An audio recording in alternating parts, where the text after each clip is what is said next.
Muy buenas noches, caros amigos. He aquí su hermano y amigo Francisco Ortiz para que en esta hora demos inicio a un estudio de la palabra del Señor, no sin antes orar y darle gracias al Señor por el día de hoy. Padre, en el nombre de Jesús, bendice nuestra entrada y nuestra salida de ahora y para siempre. Señor, que seas tú que bendiga, Padre de la gloria, aquel que está en esta hora en sus aposentos, como aquel que está, Señor Padre Celestial, rumbo a su casa. Oramos para que seas tú, Dios del cielo, que bendigas esta clase en el día de hoy, en el nombre de Jesús de Nazaret. Gracias te damos. Amén y amén. Bien, el tema que tenemos para hoy tiene que ver con la iglesia de Sardis. La iglesia de Sardis es una iglesia a la cual Dios, cuando se presenta ante ella, estamos en Apocalipsis capítulo 3, disculpe, ante todo vamos a leer el texto. Escribe el ángel de la iglesia en Sardis, el que tiene los 7 espíritus de Dios y las 7 estrellas, dice esto: yo conozco tus obras, que tienes nombre de que vives y estás muerto. Sé vigilante y afirma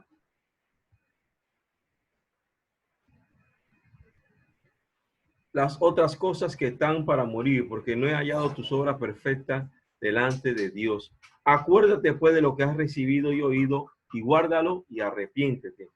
Pues si no vela, vendré sobre ti como ladrón, y no sabrás a qué hora vendré sobre ti.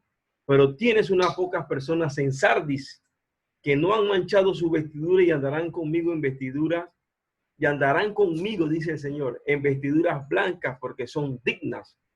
El que venciere será vestido de vestiduras blancas. Ponga atención. Ya el remanente tenía vestiduras. Y el Señor en el 5 le dice: el que venciere será vestido de vestiduras blancas. Ya tenía una vestidura en la tierra y ahora Él le pone una vestidura en el cielo. Y no borraré su nombre del libro de la vida, y confesaré su nombre delante de mi Padre y delante de sus ángeles. El que tiene oído, oiga lo que el Espíritu dice a las iglesias. Trataré de ser lo más conciso, preciso y macizo. En primera instancia, el trasfondo cultural de la ciudad de Tarsis era una ciudad próspera y comercial, aunque no había alcanzado la prosperidad a la cual en siglos anteriores habían tenido, de tal manera que esa prosperidad se había de alguna manera resquebrajado. Recuerde que la historia de la ciudad de Sardis se remonta a que cuando estaba bajo el gobierno o el gobernador era Cereo. Dice la escritura que la historia de la humanidad cuenta, pues, que ellos estaban resguardados por murallas gruesas, bien fortificadas, y la ciudad de Sardis quedaba en un monte. Y resulta ser que esta ciudad de Sardis, ubicada en una colina, en un monte alto y resguardada por muros fortificados, la hacía inquebrantable. Pero dice la historia que un día un soldado dejó caer un casco y fue a buscarlo y bajó por un estrecho, como en buen panameño diríamos un San Juan, por una abertura que era un lugar secreto donde ellos subían y bajaban. Y un soldado enemigo lo vio, y a la noche siguiente entraron por allí y lograron conquistar Sardis. ¿Cuál es la enseñanza? Que de igual manera Sardis se veía como una ciudad floreciente, pero en realidad había perdido por completo el poder económico o comercial, aunque lo tenía. De igual manera, Dios le habla, Jesús le habla a la iglesia de Sardis y le dice: tú que dices que tienes nombre de que vive y estás muerta. La iglesia de Sardis estaba muerta.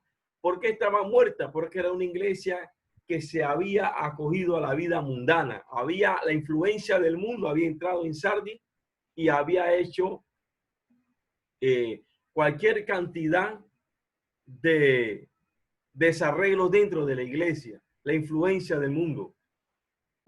hoy por hoy, esa misma aplicación, porque recuerde que las iglesias de Asia Menor, estas 7 iglesias, tienen un contexto histórico, cultural y espiritual. Por consiguiente, no solamente están registradas en la historia como iglesias que existieron, sino que tienen un acto también profético, porque hablaban acerca de la misma conducta que en el futuro tendrían las iglesias. Cada iglesia tiene una cualidad, cada iglesia tiene una característica de diferentes tipos de creyentes. La iglesia de Sardis era el tipo de creyente que por fuera tenían una apariencia de piedad, pero por dentro estaban muertos. Entonces, eso es lo que se ve hoy en día. Hoy en día vemos ese tipo de iglesia o de creyente que viven una vida de religión, que han hecho aún de la iglesia o diríamos nosotros, de los ejercicios dentro de la iglesia, en donde muchas veces está más abocado en las actividades sociales, en la coinonía, en la ayuda al necesitado, en propiciar, de alguna manera, dar esa imagen de cristianismo, pero en realidad la iglesia está muerta. ¿Por qué? Porque una iglesia viva es una iglesia espiritual, una iglesia que está avivada en el fuego del Espíritu Santo. Y por eso llegó Jesús con esta palabra como una palabra de advertencia, una palabra que pareciera de juicio, pero al final es una palabra de restauración. La iglesia de Sardis tenía esa característica, una iglesia mundana, una iglesia muerta. Entonces el Señor le dice, sé vigilante porque recuerde que Sardis era una iglesia que había perdido la gloria. Ellos se ufanaban de que era impenetrable, que nadie lo podía conquistar. Pero de igual manera la iglesia hoy en día, de alguna manera ha ido prosperando, ha ido creciendo y de alguna manera ha ido siendo aceptada dentro de la sociedad.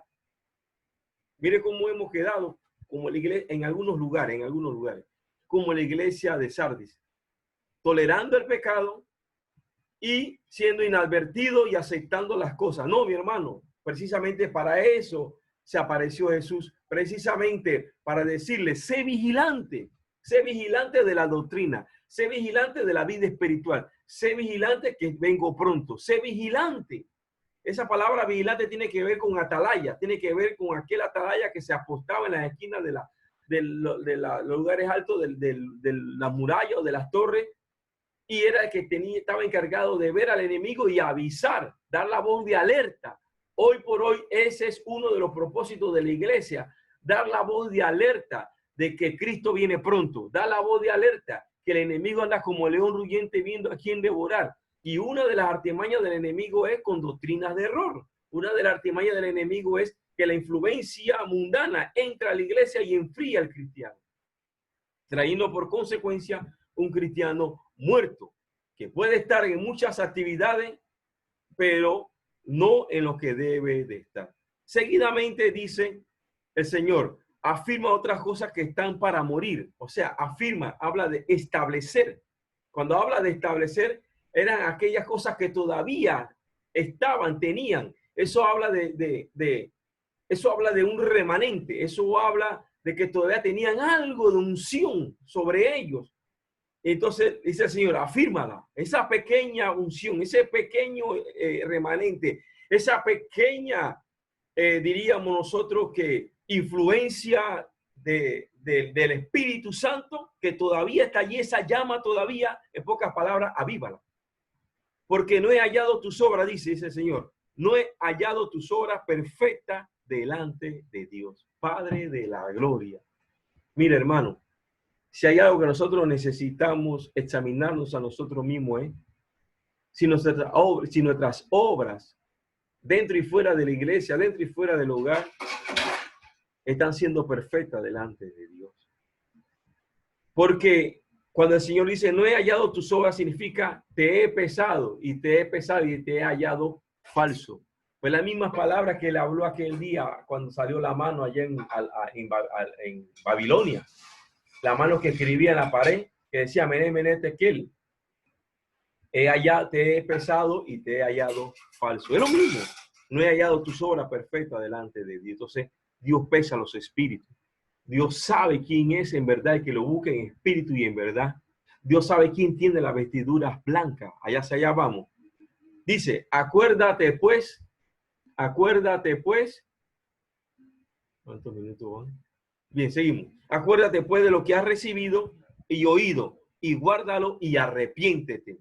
Acuérdate, o sea, trae a memoria qué es lo que tú has recibido como creyente, como iglesia. ¿Qué hemos recibido? Hemos recibido la salvación, hemos recibido el Espíritu Santo, hemos recibido los dones, hemos recibido la comisión.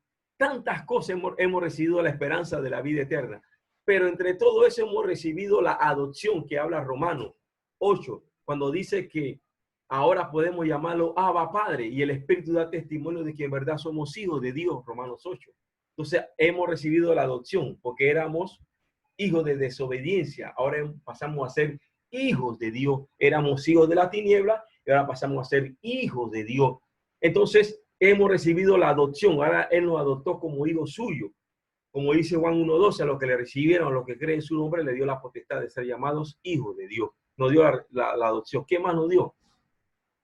Nos dio la reconciliación. Nos reconcilió. Fue a través de Jesucristo, dice Romano más adelante en 8. Nos reconcilió el hombre con Dios a través de Jesucristo. ¿Qué más? Nos dio a Jesús. Colosenses dice que nos dio a sí mismo a Jesucristo. Y termino con Pedro. Primera de Pedro dice... Primero de Pedro capítulo 1 dice de la siguiente manera, vamos a ver, se lo voy a leer. Segundo de Pedro 1.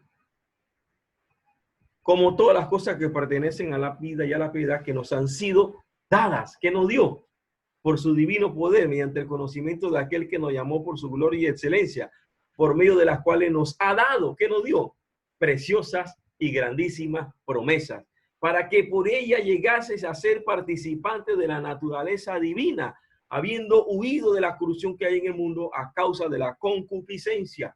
En pocas palabras, las grandísimas promesas que Dios nos ha dado es que nos ha dado que nosotros vamos a vivir una vida de gloria y de majestad en el cielo, que no es cualquier cosa, que cuando Él dice que nos va a vestir de vestiduras blancas, que nos va a poner una corona incorruptible de justicia, que hay un nombre nuevo, hermanos, son cosas gloriosas que son entregadas para aquel que se guarda, que permite que su vestidura no sea manchada con el pecado, con la apariencia de piedad o la influencia del mundo. Sardi había caído en el gran engaño y se había dejado llevar por vivir un evangelio light, un evangelio suave, un evangelio en el cual no se le exigía al creyente vivir una vida de santidad. Hoy por hoy somos llamados a vivir una vida de entera santificación, porque recuerda que es una entera santificación. O sea, somos santificados por la palabra, por el Espíritu Santo, y eso es de menos a más. Vamos santificándonos cada día más. Hoy, a través de esta enseñanza, lo que busca el Espíritu Santo es santificarse, que el temor de Dios venga sobre nuestra vida y nos ayuda a llevar una vida en la cual sepamos que lo que Dios está demandando de usted y de mí es una entera, no a media, una entera santificación, santificado en cuerpo, alma y espíritu, como dice según el Tesalonicenses 5:23, dice, y todo vuestro ser, espíritu, alma y cuerpo, sea santificado, irreprensible hasta la venida del Señor. Irreprensible significa intachable, significa transparente. Lucha. ¿Cuántas veces estamos lejos de eso? Tú que dices que vives y estás muerto. Palabra de Dios. Seguimos adelante. Dice el Señor, ya terminando, ya quiero concluir rápidamente en esta primera sesión, diciéndole lo siguiente, que la iglesia de Sardis, en medio de todo lo que se estaba viviendo, había un remanente. Y ese remanente, el Señor le habla y le dice, acuérdate lo que has recibido y oído, y guárdalo. Y mire cómo dice, y arrepiéntete. Ese es el mensaje de actualidad. Esa es el mensaje que Dios le está demandando a la iglesia. Arrepiéntete. Arrepentidos y convertidos para que vengan de parte de Dios tiempos de refrigerio. Hoy por hoy Dios ha propiciado todo esto, es para que la iglesia se arrepienta, Lo diré una y otra vez. El martes en una iglesia que nos invitaron por el Zoom, lo dije y lo seguiré diciendo. Este tiempo es para que la iglesia se arrepienta en cenizas. Nos arrepintamos en espíritu y en verdad. Entonces, porque se dice, pues si no velas, porque si no velas, o sea, está una oración de transición. Dice, primero te dice, acuérdate de lo que has recibido y oído. Guárdalo y arrepiéntete, pues, si no velas, dando a entender que yo velo arrepintiéndome, que yo velo guardando la palabra, que yo velo recibiendo lo que he recibido, que yo velo recordando su palabra, que yo velo cuando habla de recordar, habla de meditar en su palabra, habla de hacer que la palabra se haga realidad en mi vida, o sea, que no sea solamente oidor olvidadizo, sino hacedor de la palabra. Entonces, pues si no velar, hermano, no solamente habla en sentido literal, no solamente nos está llevando de por sí, debemos tener vigilias personales, ayunos personales. Pero aunado a ese velar es la actitud del corazón de estar velando de que el Señor puede venir hoy. Eso es esa actitud de velar, de estar velando, esperando, Señor, de estar viviendo en el temor, no en el temor del hombre, no en el miedo, sino en el temor reverente de saber de que Él viene por una iglesia gloriosa, en la santidad, en la espera y en el fuego del Espíritu Santo de Dios. Aleluya. Vendré, dice, pues que si no velas, vendré sobre ti como ladrón y no sabrás a qué hora vendré sobre ti. ¿A qué nos lleva eso? Al arrebatamiento, al rato de la iglesia. Claro, se estaba refiriendo en este momento de que él iba a venir a buscar a esa iglesia de Sardi, porque recuerde que Jesús se pasea en su iglesia. Él está como un vigilante, él está velando. Por eso que descendió sobre las 7 iglesias, porque él estaba dice, es aquí el que está entre los 7 candeleros. Los 7 candeleros son las 7 iglesias.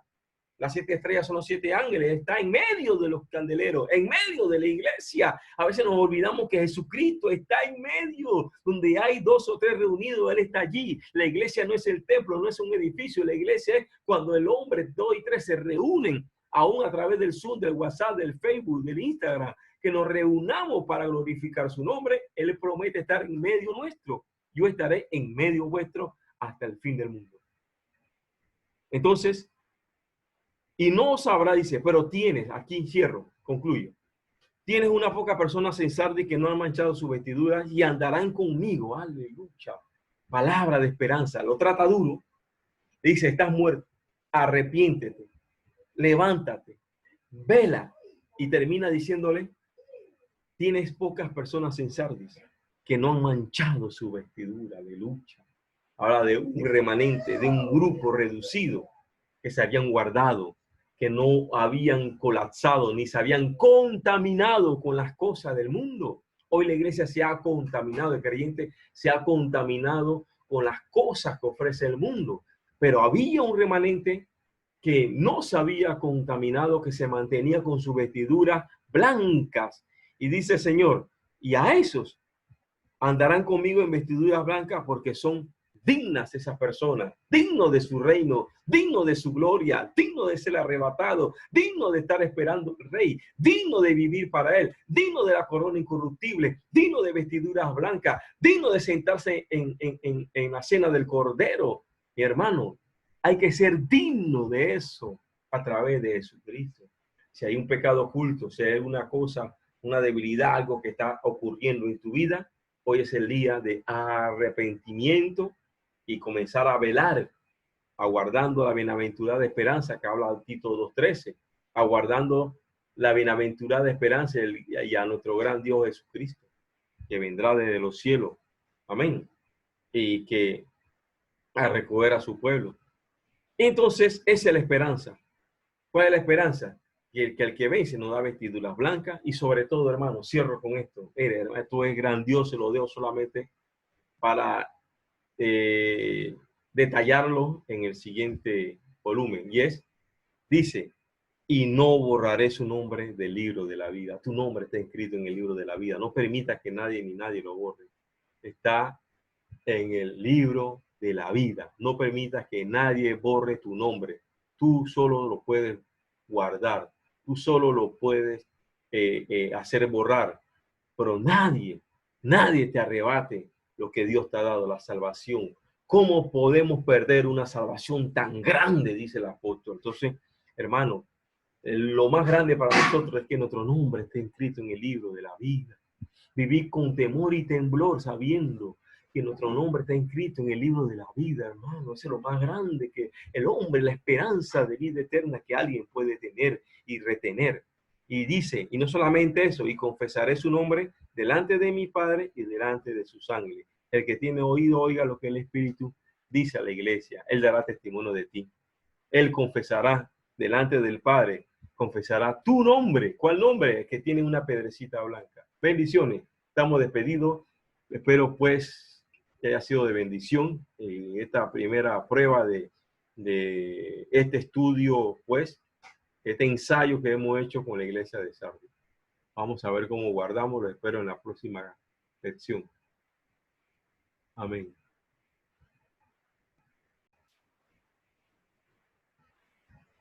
Ahora, ¿cómo se guarda?